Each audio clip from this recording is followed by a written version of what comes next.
अस्सलाम वालेकुम स्टूडेंट्स। तो इस वीडियो में हम बात करेंगे बोन के जो है ना ओवरव्यू के बारे में। बोन के जो जनरल फीचर्स होते हैं उसके ओवरव्यू के बारे में बात करेंगे। एंड जो है ना उसके बाद हम जो है ना जेनेटिक जो डिसऑर्डर्स होते हैं उनकी ना हम बात करेंगे जो है ना बोन एंड कार्टिलेज के बारे में। ठीक है, तो चलिए स्टार्ट करते हैं। पहले पहले जो यहाँ पर चीज़ है, सबसे पहले होता है क्या, function. What is the function of bone? Number one क्या होता है, मैकेनिकल सपोर्ट। एंड दूसरा होता है फोर्स ट्रांसमिशन। एंड यहाँ पर ना मैंने मेजर लिखे हैं, लेकिन जो माइनर हैं वो मैंने नहीं लिखे। ठीक है, एंड हेमेटोपोइसिस। ठीक है, अब इसकी स्पेलिंग ठीक है या नहीं, ठीक है आप ठीक कर देना। हेमेटोपोइसिस करवाते हैं। ये तीनों इनके क्या हैं, बेसिक से फंक्शंस हैं। ठीक है, अच्छा। उसके बाद जो बोन है, बोन में एक चीज़ होती है जिसे बोलते हैं हम क्या, मैट्रिक्स। मैट्रिक्स की ना आपसे कंपोजिशन पूछ सकते हैं। Matrix is composed of osteoid and minerals. क्या, ओस्टियोइड एंड मिनरल्स। ओस्टियोइड आपके पास 30% होता है, 35% होता है, एंड मिनरल आपके पास 65% होते हैं। तो जो ऑस्टियोइड होता है, ऑस्टियोइड की आपसे डेफिनेशन पूछ सकते हैं। इसमें से दो तरह के एमसीक्यूज बन सकते हैं। एक, what is the osteoid? Osteoid is unmineralised bone. Unmineralised bone is called osteoid. It is composed of type 1 collagen. Type 1 collagen. ये दोनों एमसीक्यूज आपसे पूछ सकते हैं इसमें से, ऑस्टियोइड में से। ठीक है, एंड जो मिनरल्स हैं, मिनरल्स में आपके पास आता है calcium hydroxyapatite and phosphorus. ये दोनों मेनली आते हैं। ठीक है, अच्छा। तो ये गाड़ी इसकी कंपोजिशन थी। उसके बाद हमारे आपके पास ना इसमें जनरल में दो बोन्स आते हैं, टाइप आते हैं बोन के। एक आता है आपके पास क्या, वुविन बोन। दूसरा आता है आपके पास क्या, लेमुलर बोन। अब जो वुविन और लेमुलर में फ़र्क है, यहाँ पर बोन मैंने एक ही बनाया है। यहाँ पर एक बोन दिखाया हुआ है, यहाँ पर दूसरा दिखाया हुआ है। Let's suppose this is your woven bone and this is lamellar bone. जो वुविन बोन होता है, it is in foetal period, it is present in foetal period, and it has less integrity than the lamellar bone. अब इसके woven के इस opposite कर दो इस लेमुलर को। एंड एक और चीज़ इसमें होती है, ये क्या कोलेजन है, ये क्या कोलेजन है। जो कोलेजन है वुवन बोन में हैफ हेजल्डी आपके पास क्या क्या क्या हुआ होता है, यहाँ पर जो है ना इसमें प्रेजेंट होता है। ठीक है, एंड लेमुलर में आपके पास लीनियर जो है ना आपके पास क्या होता है, फिशन में ये प्रेजेंट होता है कोलेजन। ठीक है, तो ये दोनों, ये इसमें एक तो इसका फ़र्क है, दूसरा ये फीटस में नहीं होता लेमुलर। ये आपके पास चाइल्डहुड के मतलब क्या, फीटल पीरियड के बाद जैसे बेबी दुनिया में आ जाता है तो आपके पास लेमुलर बोन आ जाता है, शुरू हो जाता है। ठीक है, उसके बाद इसमें हाई इंटेग्रिटी होती है as compare to the woven bone. ठीक है, कुछ डिजीज़ में क्या होता है, ये जो वुविन बोन है ना अडल्ट हुड तक ना ये परसिस्ट करता है, तो वो डिज़ीज़ में मैं आपको बाद में बताता जाऊंगा। ठीक है, तो ये इनमें बेसिक डिफरेंस था। ठीक है, उसके बाद हम डिस्कस करेंगे क्या, बोन में कितने टाइप के सेल होते हैं और उनके फंक्शंस क्या क्या होते हैं। ठीक है, नंबर वन आपके पास एक सेल आता है। ये मैंने जो स्ट्रक्चर बनाया, this is the structure of the osteoid. क्या, ऑस्टियोइड। ये एक ऑस्टियोइड का स्ट्रक्चर है। ऑस्टियोइड की जो पेरीफ्री है, पेरीफ्री पर ना एक सेल होता है जिसे हम बोलते हैं क्या, ऑस्टियोब्लास्ट। क्या, ऑस्टियोब्लास्ट। अब ऑस्टियोब्लास्ट के दो फंक्शंस होते हैं। इट सीक्रेट और synthesize the matrix of the bone. It regulate the mineralization of the bone. क्या, मिनरलाइजेशन ऑफ द बोन, ये दोनों इसके फंक्शंस होते हैं। उसके बाद इस ऑस्टियोइड की पेरीफ्री, मतलब कि पेरीफ्री से थोड़ा ही अंदर एक सेल होता है जिसे हम बोलते हैं क्या, ऑस्टियोसाइट। क्या, ऑस्टियोसाइट। अब ऑस्टियोसाइट के ना आपके पास दो फंक्शंस होते हैं। Number one, it controls the calcium and phosphorus level in the bone. Number two, it detect the mechanical force and transmit it into the activity. अब इसका मतलब क्या, ये क्या करता है, जो लेट सपोज ये मैं इस जॉइंट पर अपना फोर्स लगा रहा हूँ। अब ये क्या करेगा, इस फोर्स को क्या करेगा, इस डिटेक्ट द मैकेनिकल फोर्स, इस फोर्स को डिटेक्ट करेगा and transmit it in the activity. And इसको फिर ये एक्टिविटी में क्या करेगा, जो है ना क्या करेगा, इसको तब्दील करेगा। इसे हम बोलते हैं क्या, मैकेनो ट्रांसडक्शन। इस प्रोसेस को हम बोलते हैं क्या, मैकेनो ट्रांसडक्शन। तो ये आपके पास पूरा क्या था, ये था आपके पास क्या, मैकेनो ट्रांसडक्शन, ठीक है। उसके बाद एक सेल रह गया। अच्छा, एक और चीज़ यहाँ पर मैं मिस कर रहा हूँ, ये इस ऑस्टियोइड और इस ऑस्टियोइड के बीच में कनेक्शन होता है जिसे हम बोलते हैं क्या, जो है ना, एक इसका नाम है, इसे हम बोलते हैं क्या, कैनालिक्यूलाई। क्या, कैनालिक्यूलाई, ठीक है। तो इस कैनालिक्यूलाई में क्या होता है, ये जो इस ऑस्टियोइड में ना, सॉरी नॉट ऑस्टियोइड, ऑस्टियोसाइट में, this is your osteocyte. Osteocyte में एक साइटोप्लाज्म से एक प्रोजेक्शन निकलती है जिसे हम बोलते हैं क्या, डेंड्रेटिक प्रोसेस। ये dendritic process of one osteocyte and other osteocyte will meet each other in this canaliculi, ठीक है। इसका कोई स्पेसिफिक फंक्शन वगैरह है नहीं, आपसे मैं भी पूछ सकते हैं, ठीक है, कि इनकी इस प्रोसेस को आप क्या कहते हैं। इसे हम बोलते हैं क्या, डेंड्रेटिक प्रोसेस। क्या, dendritic process. Dendritic cytoplasmic process भी बोलते हैं, कोई मसला नहीं है, ठीक है। तो ये होता है आपके पास क्या, ऑस्टियोसाइट्स, ठीक है। उसके बाद हम आ जाते हैं, मूव करते हैं कहाँ पर, ऑस्टियोक्लास्ट पर, ठीक है। ऑस्टियोक्लास्ट थोड़ा सा लंबा है, इतना लंबा भी नहीं है, ठीक है, 3 से 4 मिनट लगेंगे उसमें। तो अभी हम आ जाते हैं किस पर, ऑस्टियोसाइट्स के फंक्शन पर। और उसके साथ साथ ना एक हम प्रोसेस करेंगे जिसे हम बोलते हैं क्या, homeostasis and remodelling of the bone. जो होम्योस्टेसिस एंड रीमॉडलिंग है, इनकी डेफिनेशन क्या है, it is a continuous change via tightly regulated processes. क्या, प्रोसेसेस, ये क्या होता है, एक चेंज होती है in the bone which is regulated by process. बहुत सारे प्रोसेस होते हैं जो इसको रेगुलेट करते हैं, ठीक है, वो मैं अभी आपको बताऊंगा। And remodelling occur in multi cellular units, not in the one unit, ठीक है। ये बहुत सारे मल्टी सेल्यूलर यूनिट में ना आपके पास अकर करती है रीमॉडलिंग ऑफ द बोन, ठीक है। अब आ जाएं कि ऑस्टियोक्लास्ट का फंक्शन यहाँ पर मैं आपको बताने जाऊँगा और बताऊँगा, और जो है ना आपको उसका प्रोसेस बताऊँगा कि ये किस तरह से होम्योस्टेसिस भी होती है और रीमॉडलिंग भी होती है। मतलब क्या, डिस्ट्रक्शन भी होती है और सिंथेसिस, ये दोनों ना अब आपस में क्या करते हैं, क्रॉस टॉक करते हैं। ये जो है ना आपके पास क्या, ये प्रोसेस, तो वो कैसे होता है, एक बढ़ेगा तो दूसरा कम होगा, एक बढ़ेगा तो दूसरा कम होगा। इन दोनों के बीच में क्या होता है, ये एक बैलेंस होता है, ठीक है। अब this cell is your osteoblast, this is osteoblast and this is a precursor osteoclast. This is precursor osteoclast, and this cell is known as the osteoprogenitor cell. osteoprogenitor cell, ठीक है। इसका भी एक सिंगल फंक्शन है, वो भी बताऊंगा, ठीक है। अब देखिए, जो ऑस्टियोब्लास्ट है, इससे ना एक जो है ना लाइगेंड जो है ना इसमें प्रेजेंट होता है। उस लाइगेंड को हम बोलते हैं क्या, रैंक लाइगेंड। क्या, RANK, रैंक लाइगेंड।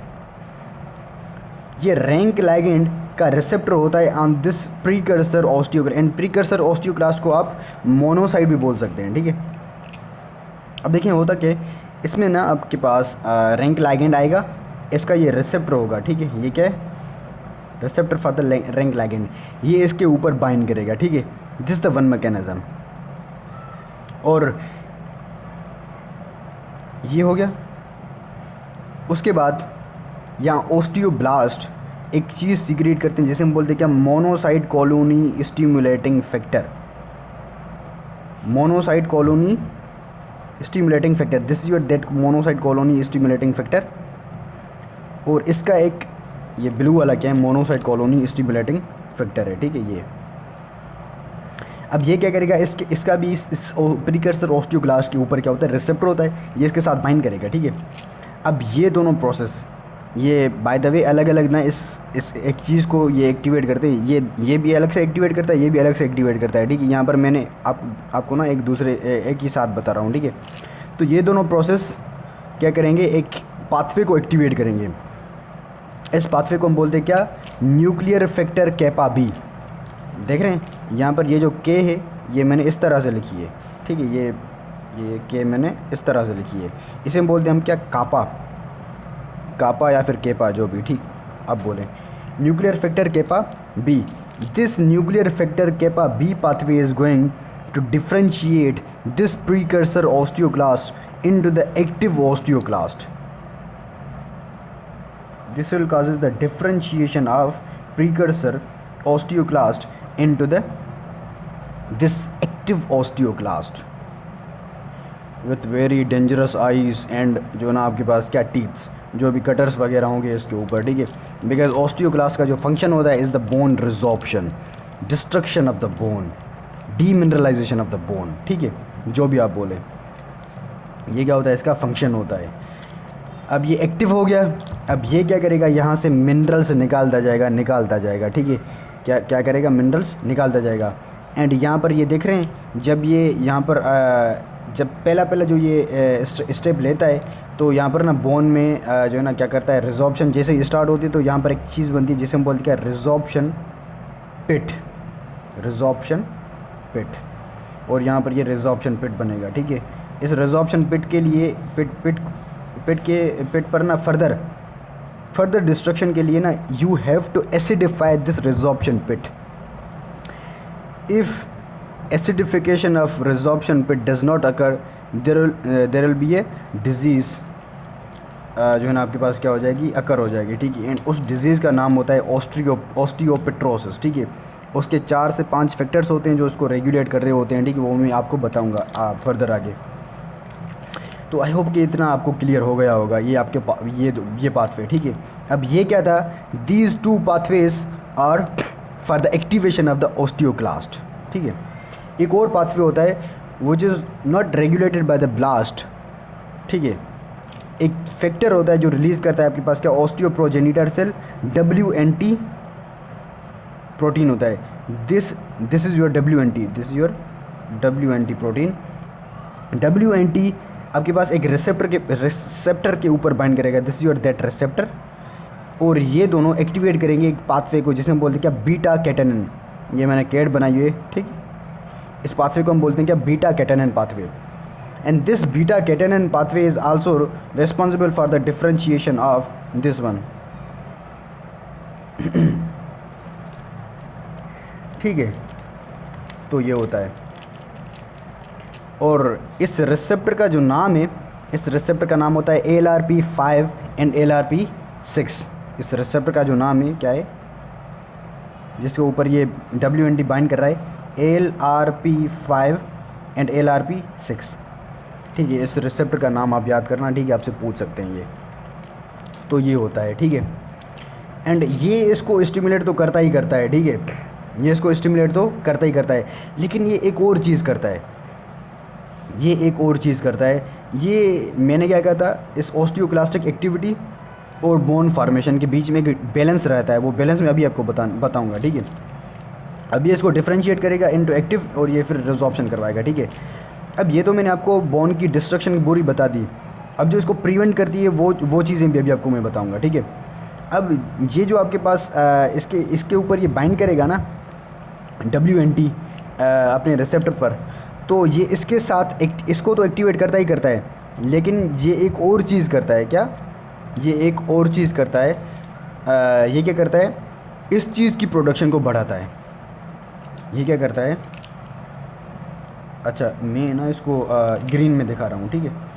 ये दोनों क्या करेंगे, they will activate the osteoblast, they will activate the osteoblast, and activated osteoblast will release this protein, and this protein is known as osteoprotegrin, ये क्या है, ओस्टियोप्रोटीग्रिन। इसको हम OPG भी इसकी एब्रीविएशन लिखते हैं, बुक में OPG मिलेगा, ठीक है। This is OPG cell, this is osteoprogenitor cell, ठीक है, इसको इससे मिक्स नहीं करना, ठीक है। अच्छा, this OPG is going to inhibit this जो है ना आपके पास क्या जो है ना एक्टिवेशन। ये यहाँ पर इसका प्रोटीन का नाम शायद नहीं लिखा था, ठीक है। ये एक प्रोटीन है, ये इसके साथ रिसेप्टर के साथ बाइंड करता है और ये एक्टिवेट करते हैं एक दूसरे को, ठीक है। मतलब कि इस ऑस्टियोब्लास्ट प्रीकर्सर को ऑस्टियो क्लास एक्टिव में जो है ना तब्दील करते हैं, मतलब क्या इसकी डिफरेंशिएशन करते हैं, ठीक है। अब इसके बीच में ये OPG आ जाएगा और ये इसको एक्टिवेट नहीं होने देगा, ठीक है, फर्दर इसकी एक्टिवेशन को रोक देगा, ठीक है। This is the one mechanism. उसके अलावा यहाँ पर एक जो है ना क्या होता है, ओस्टियोसाइट होता है। क्या? ओस्टियोसाइट। अब osteocyte produce a product known as the osteosclerostin. Osteosclerostin. अब osteosclerostin is going to inhibit this beta catenin. क्या?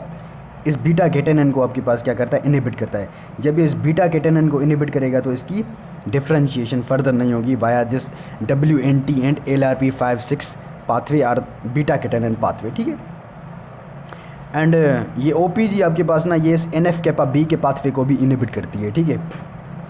तो ये क्या होता है, ये इन दोनों के बीच में क्या होता है, इनके बीच में जो है ना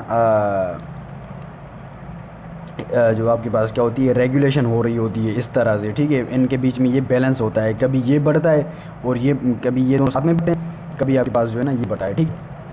तो आई होप कि आपको इतना क्लियर हो गया होगा कि इनके बीच में अगर clastic activity you want to clastic activity, आपके पास जो क्लासिक एक्टिविटी के जो रेगुलेटर्स हैं वो आपके पास बढ़ जाएंगे। If you don't want clastic activity आपके पास OPG एंड स्क्लेरोसिस आपके पास बढ़ जाएंगे, ठीक। तो इनके बीच में बैलेंस रहता है। आई होप क्लियर हो गया हो आपको, ठीक है। एंड इस प्रोसेस को हार्मोन्स भी मेंटेन कर रहे होते हैं, like parathyroid hormone and interleukin 1, they increase the bone resorption. Phosphate जो है ना आपके पास पैराथायरॉयड हार्मोन आपके पास क्या करता है, जो है ना इस रैंक लैगेंड को एक्टिवेट करता है, रैंक लैगेंड को एक्टिवेट कर रहा होता है, ठीक है। और इस तरह से आपके पास NF कैपा B एक्टिव हो जाएगा और फिर डिफरेंशिएशन हो जाएगी। And sex hormone reduce the bone resorption, ठीक है। तो ये तो आपसे एग्जाम में पूछ सकते हैं, ठीक है। तो ये क्या था आपके पास, क्या पूरा का पूरा ओवरव्यू था इसका बोन का, ठीक है। तो मैंने इसमें आपके साथ ना सेल की जो है ना फंक्शंस के ऊपर भी बात की, ठीक है। आई होप कि इतना क्लियर हो गया होगा आपको। इसके नेक्स्ट वीडियो में मैं ये वाला पेज बनाऊंगा, developmental disorder the bone and cartilage, ठीक है।